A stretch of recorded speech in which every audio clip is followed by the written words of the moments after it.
mean, there's a lot of color, a lot of characters out. I mean, what are your thoughts? I mean, everyone's all excited. It's really a celebration of what pop culturally has become, this almost biblical stories that have kind of somehow shaped our generation, and also morality and heroism and all that. And to be able to see not just cinema but television has done for the genre is unbelievable. From gaming to comics, to film and television, you're now finding everyone meeting in one place. It's here at Comicpalooza. Who was your favorite growing up? I'm a Batman kind of guy. I'm also a Spider-Man guy. What about Transformers? I love Transformers, Beast Wars, Gargoyles. I love Thundercats. Ooh. I love G.I. Joe. Yes.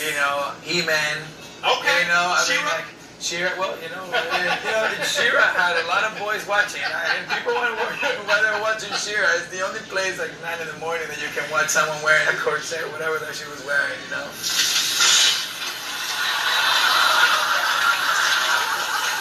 I don't know what you heard, but this show ain't free. All these youngsters who want to either be actors just like yourself, what was the message that you would give out to these folks who look up to folks like yourself? It's very cliche to say never give up, right? But sometimes our friends and even sometimes our family could be our worst supporters. For that support that you don't have at home, it's super important that you look yourself in the mirror knowing that it really truly is only up to you whether you succeed or you fail. America. It's pronounced America. That's what I said, America. I came from Venezuela in 1993, 94. Didn't know how to speak English, and I had to start from scratch. And I remember at 13, 14 years old, I raised my hand, and they said, what do you want to be when you grow up? And I said, I want to be a famous actor. And everybody laughed. But ultimately, it's really up to you. And if you don't believe in what you can do as a person, if you don't trust in the work you're putting in, and that is eventually going to turn into the success you're looking for, then you're not going to get there.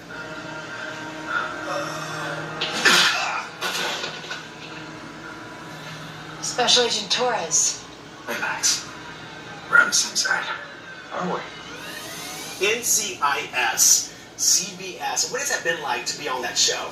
It's been incredible. I've only been on the show for 3 years, but to see the impact that it has on families and on people, and the inspiration that it brings, and the entertainment, really, I think the thing that it brings, was exciting, and I'm no stranger of long-running shows, and this one just feels like a family, too, and Mark Harmon and I are besties, we send each other classic cards on email all the time, and we're always trying to get each other to buy something unnecessary, we're still yet to lose the battle, we don't know, but it's nice to be at a place that knows itself, and they give me the freedom to create a character that NCIS universe has never seen. As much as we'd all like to, we can't just go around punching people and being nicer. Why not? He started out kind of as a lone wolf, someone that didn't play well with others. As an 8-year undercover guy, holds a lot of different personalities. He's a guy who has had to become the bad guy to get the bad guy. So there's a level of darkness that comes with him, but there's also a level of lightness too that he sees in his job. And in the second year, he assimilated more to being part of the team. So all right, let me see what this is all about. In the third year, he became a little bit more hesitant as he lost, a few of his partners, and therefore he reminded him of why he worked alone, why he didn't want to build relationships and feelings with people, and you're going to see him be a little darker, and eventually look in every suspect he encounters. He's going to look for the person that killed his friend. And why do you think the show has really resonated with the audience, with viewers? It's the characters, man. It's the secret sauce. It's about the relationships. It's not about the case of the week, even though the case of the week really influences our characters and emotionally. But that's why it's so special. We actually have a real opinion about the case. And it's still the #1 show in the planet. So it's kind of like an intense thing to know that, every Tuesday night you have the most loyal fan base that's going to tune in and watch you episode after episode. Let's keep it real. As a special agent, you have to be at the top of your game. Yes. You got to be in shape. Absolutely. And you were looking mighty toned. So what are you doing to get ready for this role?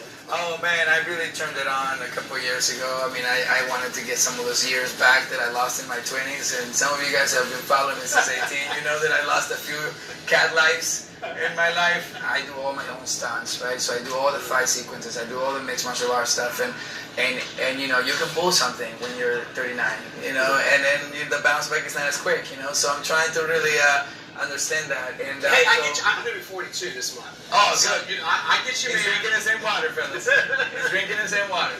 Word on the street is that you're the Latino Prince Charming. What's going on? In the movie, he's engaged to Cinderella, Sleeping Beauty, and Snow White. There's a spell that was cast on him when he was born, and he became too charming, and like he doesn't know what true love is. So throughout the movie, he has to break his spell and find what his true love is. That's deep. It's really a beautiful story. Really funny. And I partnered with John H. Williams, who's the producer of the Shrek franchise, and so we produced that, and he's the first Latino Prince Charming. Thank you so much. You give a shout out to Houston. Hey, Houston, you already know how I feel about you. I take your queso in my stomach back to LA all the time. But I love you guys, and your love and support obviously means so much to me, and happy to be sharing this rainy weather with you guys. All right.